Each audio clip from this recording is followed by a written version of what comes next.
Innal hamdalillah nahmaduhu wa nasta'inuhu wa nastaghfiruhu wa na'udzu billahi min sururi anfusina wa min sayyiati a'malina man yahdihillahu fala mudilla lahu wa man yudlilhu fala hadiya lahu. Asyhadu an la ilaha illallah wahdahu la syarika lah wa asyhadu anna Muhammadan abduhu wa rasuluh. Allahumma salli ala Muhammadin wa alihi wa ashabihi man sara ala nahji ila yaumil qiyamati. Amma ba'du. Ummah dan akhwat yang dimuliakan oleh Allah, kita melanjutkan membaca kitab Mausu'ah Al-Manahi Asy-Syar'iyyah min Dhail Kitab wa Sunnah Syekh Salim Al-Hilali hafizallahu taala. Sekarang kita masuk bab yang baru, umat. Bab apa? Kitabul I'tisam bil Kitabi was Sunnah. Ini bab manhaj. Bab tentang kitab yang membahas tentang pentingnya berpegang teguh dengan Al-Quran dan Sunnah. Larangannya babut taghlid, takhrimu tarki sunnah wartikabil bid'ah wal ahwa. Ini bab penting. Mungkin gak selesai dibahas hari ini, kita akan lanjutkan di pertemuan berikutnya. Tapi kita baca dulu larangan, sangat amat keras larangan ini. Orang meninggalkan sunnah, malah mengganti dengan melakukan perbuatan bid'ah atau mengekori hawa nafsunya. Artinya tidak menggunakan dalil Quran dan Sunnah, tapi dengan akal dan hawa nafsunya. Larangan keras bagi orang yang meninggalkan sunnah, melakukan bid'ah dan mengikuti hawa nafsu. Iqra'i. Larangan keras meninggalkan sunnah, melakukan bid'ah dan mengikuti hawa nafsu. Allah Subhanahu wa taala berfirman, dan sungguh inilah jalanku yang lurus, maka ikutilah. Jangan kamu ikuti jalan-jalan yang lain yang akan mencerai-beraikan kamu dari jalannya. Nah, dalil yang menyebutkan tentang taghlidu tahrim tarki sunnah, kerasnya ancaman haramnya seseorang itu meninggalkan apa? Sunnah dan berbuat bid'ah dan mengekor hawa nafsu. Di antara dalilnya Al-Quran surah Al-An'am ayat 153.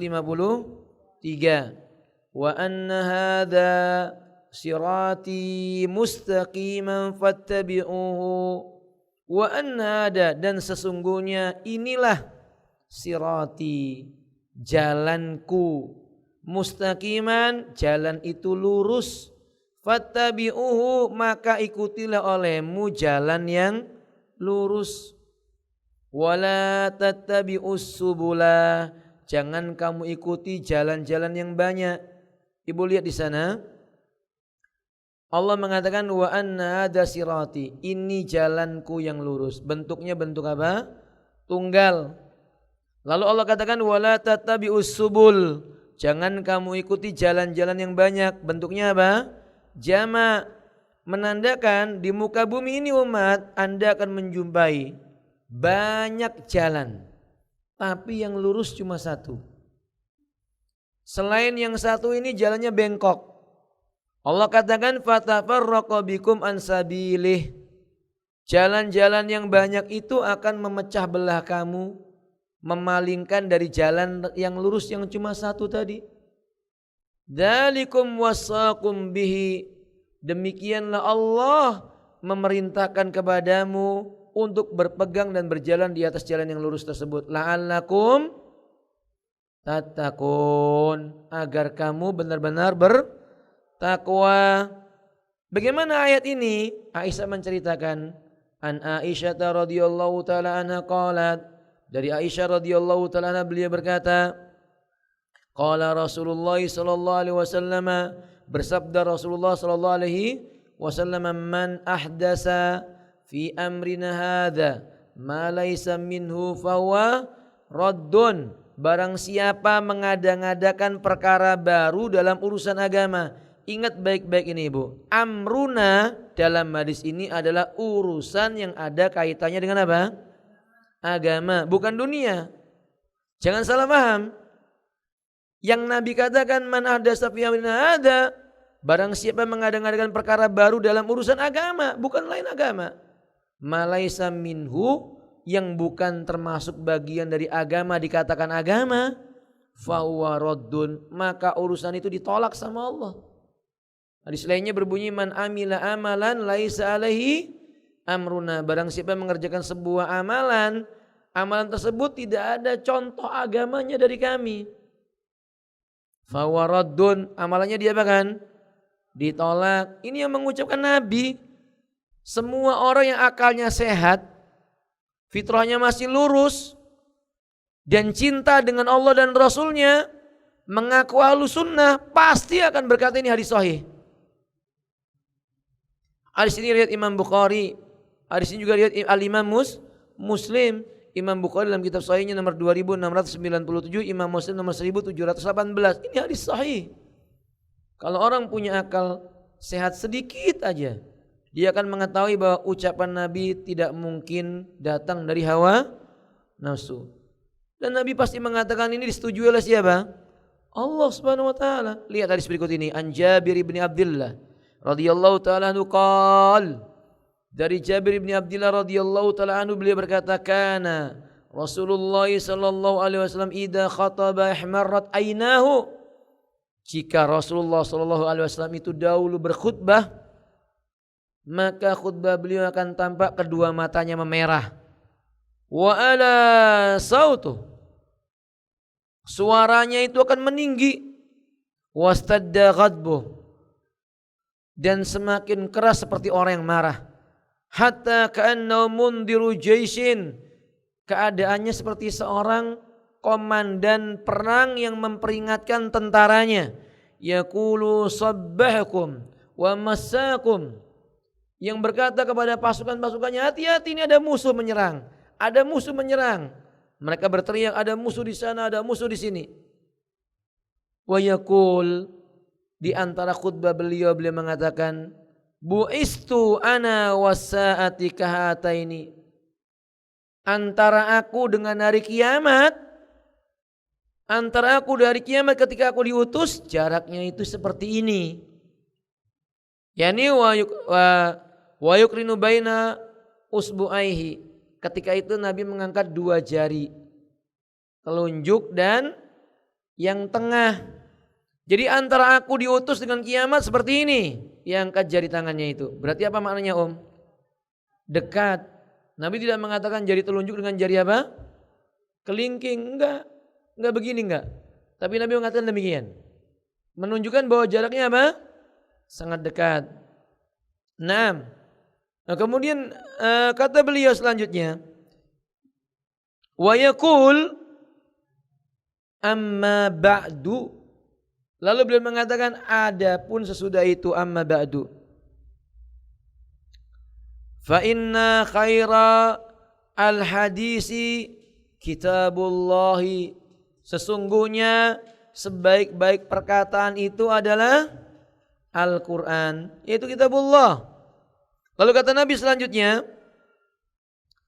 wa khairul hadi wa khairul huda huda Muhammadin sallallahu alaihi wasallam, sebaik-baik petunjuk adalah petunjuknya Nabi Muhammad sallallahu alaihi wasallam. Lalu kata Nabi, wa syarral umur, perkara paling jelek adalah muhdatsatuha, perkara yang diada-adakan dinisbatkan kepada agama.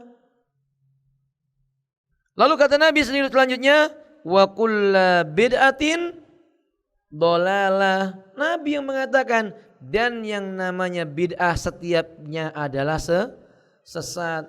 Ini hadis sahih dikeluarkan oleh Imam Muslim nomor 867. Yang mengatakan bid'ah itu sesat siapa Om? Rasul yang mengatakan wa kullu bid'atin, itu Rasul yang berkata. Kata Nabi tiap bid'ah itu sesat. Udah Nabi mengatakan demikian, dan gak ada sahabat yang kemudian meyakini dengan kebalikannya. Dan kalimat wa kullu muhdatsatin kalimat Nabi mengatakan wa syarrul umur muhdatsatuha, sejelek-jelek perkara adalah perkara muhdatsat. Muhdatsat artinya suatu perkara yang tidak ada asalnya dalam agama, kemudian manusia mengada-ngadakannya lalu menganggap itu bagian dari apa? Agama setelah Rasul wafat. Naudzubillah summa naudzubillah min dzalik. Ada orang mengatakan, Ustaz, Utsman ibnu Affan dulu tidak di zaman Rasul tidak ada Quran yang dikumpulkan. Di zaman Utsman dikumpulkan. Bukankah Utsman berbuat bid'ah? Tidak. Utsman tidak berbuat bid'ah. Alasan pertama, nama kitab. Dalam Al-Quran Allah mengatakan dzalikal kitabu. Ini adalah sebuah apa? Kitab. Makna kitab itu kumpulan lembaran-lembaran yang di dalamnya ada catatan. Bisa jadi firman Allah Subhanahu wa taala. Maka kalau Utsman mengumpulkan sesuai dengan Al-Quran, sesuai dengan Al-Quranul Karim. Kedua, Nabi pernah berpesan. Apa pesan Nabi? Alaikum bisunnati wa sunnatil khulafair rasyidin. Atas kalian berpegang teguh denganku dan sunnahnya khulafair rasyidin. Berpegang teguh dengan sunnahku dan sunnahnya khulafair rasyidin. Nabi berpesan memegangi sunnahnya khulafair rasyidin. Berarti yang diperbuat oleh khulafair rasyidin bukan bid'ah. Telah disetujui oleh siapa? Nabi. Nah sekarang siapa yang menyetujui perbuatan kita? Di zaman sahabat enggak ada. Lalu kita berbuat mengatakan bagian daripada agama. Zikir sambil joget misalnya. Allahul musta'an. Mengucapkan kalimat la ilaha illallah sambil joget. Bikin lingkaran, satu bungkuk, satu ngangkat. Biar kayak bunga mekar. Nguncup. Ini dalil dari mana? Ketika ditanya, dari mimpi. La haula wa la quwata illa billah. Ya ini mengada-ngada. Jadi kalau perkara itu perkara diada-adakan, nggak datang dari Nabi, nggak datang dari para sahabat, ini dilarang, diancam sama Nabi SAW. Lebih tegas lagi dalam hadis Irbad ibn Sariyah. Ini hadis yang ibu-ibu harus hafal di sini. Ibu harus hafal di sini, karena ini hadis yang mulia, hadis yang menjadi nasihat buat kita. Dan ahlu sunnah minimal tahu di sini. Kata Irbad ibn Sariyah radhiyallahu taala an, shalla bina Rasulullah sallallahu alaihi wasallam dzata yaumin. Suatu hari Nabi mengimami kami salat. Beliau salat bersama-sama dengan kami. Summa aqbala alaina. Habis salat Nabi menghadap kepada kami. Ini menandakan apa Ibu? Boleh habis salat salam, maksudnya selesai salam langsung menghadap kepada manusia. Perhatikan. Fa wa'adana mau'idatan balighatan darifat minhal uyun wa wajilat minhal qulub. Ketika Nabi menghadap kepada kami, tiba-tiba beliau menyampaikan wejangan. Wejangan ini wejangan yang balighah. Maksudnya kalimatnya kalimat yang sangat indah, seolah-olah ini wejangan dari orang yang mau meninggalkan kehidupan dunia. Wejangan yang membuat air mata mengalir, wejangan yang membuat hati manusia berguncang. Apa ini menunjukkan faedahnya ibu-ibu? Menunjukkan bahwa boleh habis sholat langsung ceramah. Boleh. Karena memang hadisnya begitu. Kemudian ini menandakan bahwa wejangan Nabi, wejangan yang paling baik itu adalah nasihat yang mengingatkan manusia tentang dekatnya ajalnya. Dan ini benar para sahabat merasa ini mau berpisah Nabi ini. Sehingga sahabat-sahabat menangis, hati mereka bergetar. Tiba-tiba kata beliau, faqala qail, ada yang berkata, ya Rasulullah sallallahu alaihi wasallam, kana di mau'idhatun muwaddi.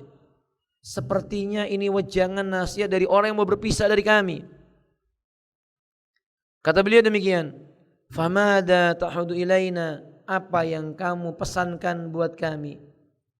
Sepertinya ini nasihat perpisahan ini, nasihat orang yang mau berpisah dari kami. Tolong beri kami wasiat. Qala alaihi salatu wassalam, ini dia wasiatnya Nabi. Usikum bitaqwallah. Kuwasiatkan kalian agar senantiasa bertakwa kepada Allah.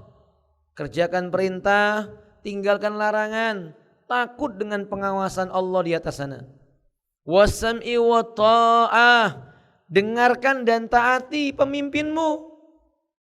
Wa inna abdan habasian, walaupun pemimpinmu itu budak habsi, maksudnya kejam, bodoh, jahil, zalim, selama dia muslim dengarkan dan taati, selama perintahnya tidak menyelisih syariat. Fa innahu may ya'is minkum, karena sesungguhnya barang siapa di antara kalian ya'ish, artinya hidupnya panjang, usianya panjang. Ba'di sepeninggalku, fasayara ikhtilafan katsira, kelak dia akan menjumpai perselisihan yang banyak. Berarti Nabi mengisyaratkan nanti di akhir zaman umat berpecah belah, berselisih. Sudah terjadi belum? Berarti ucapan Nabi benar atau tidak?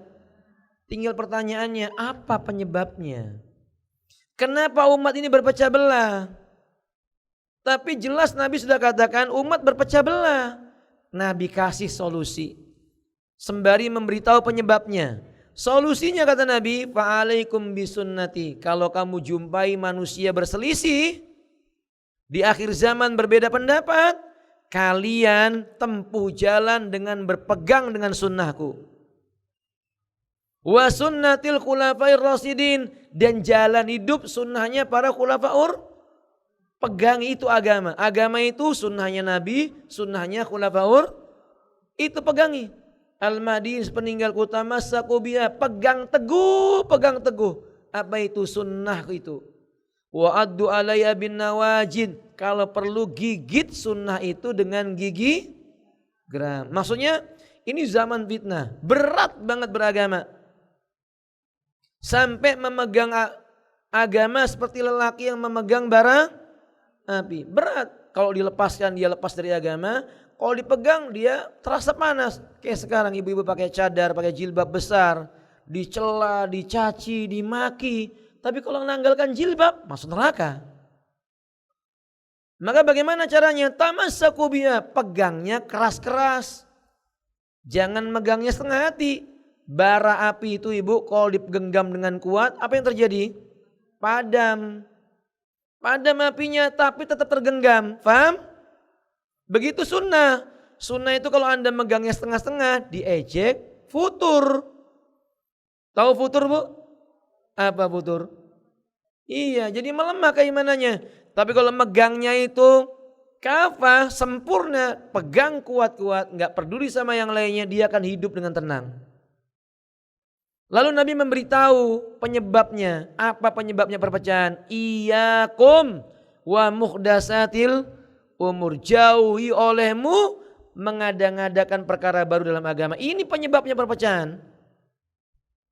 Jadi penyebab perpecahan itu bukan berpegang teguh dengan sunnah. Yang membuat kaum muslimin pecah belah gara-gara kaum muslimin bikin perkara baru dalam agama. Faham? Dulu belum ada acara ini, acara itu. Belum ada perbuatan ini, perbuatan itu. Gak datang dari Nabi SAW, gak dikerjakan. Kaum muslimin bersatu. Sahih? Begitu sekarang muncul ada yang berbuat ini, berbuat itu, mengadakan ini. Berpecah belah kaum muslimin. Lalu kata Nabi, fa inna kulla muhdatsatin bid. Karena setiap perkara mengada-ngada dalam agama itu namanya bid'ah. Wa kulla bid'atin, dan tiap bid'ah itu apa? Nabi yang mengatakan. Berarti ibu-ibu yang memecah belah itu siapa? Ahli bid'ah. Tukang bikin bid'ah itu yang memecah belah. Dia memecah orang yang berpegang teguh dengan Kalau mau bersatu jalannya gampang. Pegang teguh sunnahnya Nabi, tinggalkan perbuatan bid'ah. Tinggalkan perbuatan bid'ah. Sayang Ustaz, pengikutnya sudah banyak. Mengajak orang berbuat sesat, hati-hati. Kita berdakwah bukan cari pengikut, tapi menyampaikan kebenaran. Sunnah itu sunnah, bid'ah itu bid'ah. Tidak mungkin bid'ah jadi sunnah, dan tidak bisa sunnah dikatakan perbuatan apa? Bid'ah. Dua perkara yang tidak bisa disatukan. Wallahu a'lam bishawab. Ibu-ibu, ini baru mukaddimahnya. Nanti kita lanjutkan di pertemuan yang akan datang, insya Allah. Semoga bermanfaat. Ada pertanyaan? Bismillah Ustaz. Anak-anak sekolah di sekolah sunnah jika baca Quran sangat cepat karena ingatkan baca dengan pelan dan teratil, diingatkan tidak mau karena di sekolah cara penghafalnya demikian. Apakah ada pengecualian jika di sekolah? Umat aslimayakum. Pertama kita memaklumi kondisi siapa? Anak-anak. Karena memang anak-anak itu melihat bagaimana qudwah yang dicontohkan di sekolah. Kami menasihatkan kepada pihak orang tua bila menjumpai anaknya membaca Quran dengan cara cepat dengan alasan begitu di sekolah mengajarkannya, maka bersikap adil. Apa sikap adil? Katakan kepada mereka, itu cuma metode menghafalnya nak. Tapi metode yang benar dalam membacanya harus pelan-pelan. Dia menolak menerima nasihat, berarti ibu-ibu harus datang ke mana? Ke sekolah, menyampaikan keluhan ini kepada gurunya. Karena enggak boleh sesuatu yang salah dibiarkan. Ya kalau di sekolah menghafal dengan cara yang cepat, beritahu kepada gurunya agar gurunya mengingatkan. Hukum asalnya membaca Quran itu dengan cara apa? Tartil, warattilil Qur'ana tartila, supaya murid-muridnya bisa mengamalkan sunnah membaca Quran dengan perlahan-lahan, tidak cepat-cepat. Tidak ada pengecualian tidak ada pengecualian. Membaca Quran itu apa boleh cepat atau lambat. Yang dalam masalah ini bukan masalah cepat dan lambatnya. Masalahnya mampu enggak mentadaburi isi yang dia baca. Kalau fulan membacanya cepat bisa mentadaburi maka boleh. Kalau tidak maka tidak boleh. Wallahu a'lam bishawab. Naam. Ustaz, bagaimana dengan acara wisuda khatam Quran dalam sebuah gedung dan ada acara menyanyi selawatan? Kalau wisuda maksudnya adalah memberi ijazah bahwa si fulan telah selesai mengkhatamkan Quran dengan qiraah hafiz misalnya, atau qiraah waras, atau qiraah qalun dan sebagainya. Dari ijazah itu diberikan oleh gurunya sebagai bukti bahwa dia telah mengkhatamkan, menyelesaikan cara baca di hadapan seorang guru. Ya boleh untuk memberitahu kepada umat dia punya ijazah. Tapi kalau acaranya mesti dengan cara tertentu, yang seperti yang saya sebutkan tadi itu, sebelum memberi ijazah ada acara yang tadi saya sebutkan. Kalau ibu-ibu tadi menyebutkan ada baca ini, ada baca itu, ada nyanyi ini, nyanyi itu, ya enggak boleh. Ya enggak boleh. Man amila amalan laisa alaihi amruna fahuwa raddun. Barang siapa mengerjakan amal itu tidak ada contohnya dari kami, maka dia tertolak. Naam kadzalik umhat. Wallahu alam bishawab. Ustaz, bagaimana menasihati orang tua yang masih melakukan ritual atau mendatangi orang kita untuk perkara kesembuhan atau sakit yang diderita baik untuk dirinya maupun orang yang diajak? Yang pertama, mengajarkan kepada orang tua itu tentang pentingnya agama. Kemudian memperkenalkan kepada orang tua apa itu agama. Yang ketiga, menjelaskan tujuan beragama itu apa. Dengan kata lain tauhid, dan kenalkan dengan sunnah. Bagaimana caranya Ustaz? Caranya dengan cara memberikan tulisan-tulisan ceramah-ceramah pendek. Jadi ketika ada orang tua punya kebiasaan datang ke orang pintar, cara menasihatinya berikan kepadanya catatan dan diajak berpikir. Menurut Abi, menurut Umi ini gimana? Ada tulisan seperti ini. Kadang-kadang orang menolak, tapi dia sudah baca. Berarti Anda sudah mendakwai. Atau Bi, ini ada ceramah seperti ini Bi, menurut Abi gimana ini pendapat ini? Mungkin dia menolak, itu gak benar, itu Wahabi dan sebagainya. Tapi dia sudah dengar. Sudah sampai apa? Hujah, ini Wahabi Bi, tinggalkan. Lalu kalau yang ini Bi, bawa lagi ceramah yang lainnya. Itu kurang lebih sama. Setiap di hari dia mendengar ceramah pendek yang Anda tunjukkan, insya Allah lama-kelamaan dia berpikir. Artinya berapa banyak orang yang berceramah dengan ceramah yang melarang seseorang itu mendatangi dukun. Dia akan berpikir, ternyata banyak yang melarang. Jangan-jangan cuma dia saja yang membolehkan. Nanti dia akan bertobat insya Allah. Wadah. Kemudian didoakan. Didoakan agar dia diberi hidayah. Yang penting dalam masalah ini umat, palingkan dia dari kebiasaan buruknya. Dengan cara apa? Anda berbuat baik. Maaf kalau Anda orang kaya, Anda punya harta, coba dakwai orang tua Anda dengan harta Anda. Beri hadiah setiap hari yang bisa membuat dia senang. Sampai datang waktunya yang tepat, Anda berkata, Bi ini kayaknya gak boleh nih. Karena Anda sudah berbuat baik, suka memberi hadiah, dia akan menolak. Berikan dalilnya. Tapi kalau tiba-tiba Anda berkata, Bi ini dukun, Islam melarang, hukumnya syirik, murtad pelakunya. Nanti dia berkata, loh ente memurtadkan saya. Akhirnya gak diterima dakwahnya. Nasihat saya kepada ibu yang bertanya, bikin ceramah-ceramah pendek, potongan-potongan ceramah ustadz yang berbeda, jangan satu ustadz. Banyak ustadz supaya dia melihat oh ternyata banyak sekali ustadz yang mengatakan tidak boleh. Hada wallahu alam bisawab. Nah, Sekarang bagaimana hukumnya memberi nama seseorang dengan nama-nama malaikat? Kurang tepat memberikan nama kepada anak dengan nama-nama yang seharusnya bukan bagi manusia. Ya. Baik itu nama binatang atau itu nama malaikat, kurang cocok. Kalau misalnya ada orang diberi nama Mikail atau orang barat menyebutnya Michael, kurang tepat. Karena yang punya nama Mikail makhluk yang tidak pernah bermaksiat kepada Allah Subhanahu wa taala. Dan dia tidak lupa. Sedangkan manusia punya sifat lupa. Khawatirnya kalau nanti diberi nama Michael atau Mikail atau Jibril atau Jabrail, kita khawatirnya nanti sifat-sifat yang ada pada manusia itu enggak cocok dengan nama tersebut sehingga bisa menjadi apa? Olok-olokan. Jadi olok-olokan. Ya kalau namanya nama manusia orang soleh Ustaz, tapi manusia. Ya orang soleh punya salah, sangat mungkin kalau ada orang diberi nama dengan nama orang soleh melakukan kesalahan, dia tidak tercela karena memang dia manusia, asal dia bertobat kepada Allah Subhanahu wa taala. Tapi kalau malaikat dinamakan ke dalam nama manusia tidak disukai oleh para ulama. Termasuk yang enggak disukai juga sudah dalam kondisi baik diberi nama yang tidak baik. Misalnya dia manusia, namanya Saleh, bagus. Diganti namanya dengan apa? Baqarun. Apa Baqarun? Sapi. Atau Baqaratun wahsi, kerbau. Ya enggak baik. Udah bagus-bagus namanya dengan nama Muhammad misalnya.